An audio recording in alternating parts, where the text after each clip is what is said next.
All right, what's up, guys? This is Luke with Tailgating Challenge, and I'm a big beer connoisseur. There's always been a beer that's been near the top of my list. I haven't been able to get my hands on it until now. It's been around for a little while. This is Heady Topper. This is one of the top 5 beers rated consistently every single year as like that holy grail for that IPA that you need. So this is made, the Alchemist up in Vermont is 8% alcohol by volume. They serve them in 1 pint. I found this in Colorado today, actually at a beer and liquor store, which was awesome. And I was like, thank you, yes I will. So I haven't tried it yet. I'm trying it on camera right now for the first time. There's been no pre-sipping. There's been nothing done to impact the overall review and my thoughts of this. I know this is an unpasteurized beer, meaning this literally has to stay cold through authorized retailers all the time to make sure it preserves all the things that makes this beer very special. They also say drink from the can, which is the opposite of what I want to do every time I have a beer. So we're gonna do 2 things today. We're gonna talk about how, if it's good or if it's not, is it worth the hype? Is it a top 5 beer? In only my opinion. If you've had it at home, please drop us a comment and let us know what you think. Is it overrated or is it not even rated high enough being in the top 5? So Heady Topper, 8%, 1 pint. Let's read the back of it. It's a double IPA. It's not intended to be the biggest or most bitter. It's meant to give you wave after wave of hoppy goodness.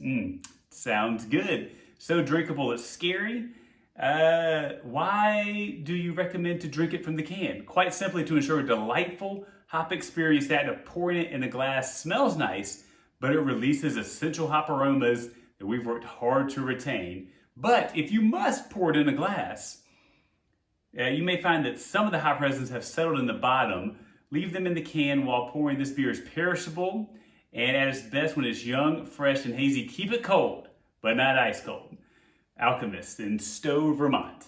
All right, so I'm going to pour some into a sampler, and we're going to drink from a can. Then we're going to drink from the glass as well too, just to see which one tastes better, if my palate's even able to tell a difference between the 2.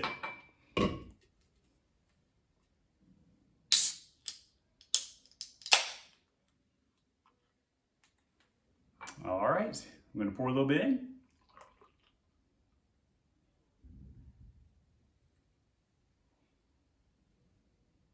It's got a nice hazy color in there. I love the haze. So,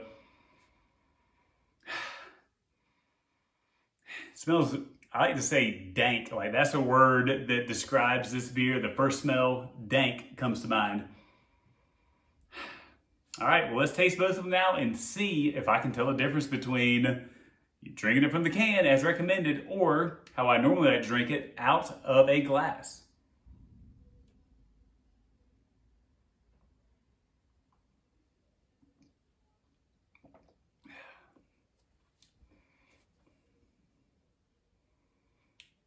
This is a good IPA. It's a really good IPA, actually.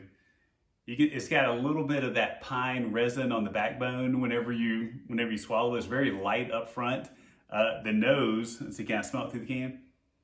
You can smell a little bit, but it really unleashes more this way. So let me now drink from the can and see if there's any difference. It may be hard to tell when you're going back and forth from a can to a glass with the same beer, but let's see how it goes.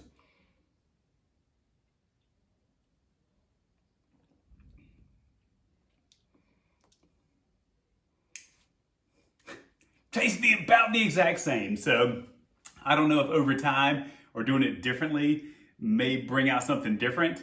Honestly, I like drinking from the glass a little bit better. Again, that's what I'm accustomed to and what I like because it gives me more of the nose and I can see the beer that I'm drinking. So it could be all in here. I don't know. But I've never heard of a place that says you must drink it. Well, not must, but they recommend that you drink it from the can itself. So this is alchemistbeer.com. You can check them out there. If you see some of this, this is more of that. It's got a New England with a little bit of West Coast. So to me, it's a double IPA that's got a little bit of both coasts coming together for that IPA flavor. It's a really good IPA. I won't say it's my favorite IPA of all time, But it's definitely, if you see one in the store and you haven't tried it, I would recommend checking out the Heady Topper. I'm going to finish this up and I'll let you know if anything changes with my thoughts of glass or can. This is Luke with Tailgating Challenge. Make sure you check us out. Facebook, Twitter, Instagram, and YouTube. I've done hundreds of reviews on not only beer, but tons of great tailgating and outdoor products too that I know if you drink beer, you're probably going to enjoy some of these product reviews. So check us out there. Thank you guys for tuning in. And as always, cheers, be safe, and don't drink and drive.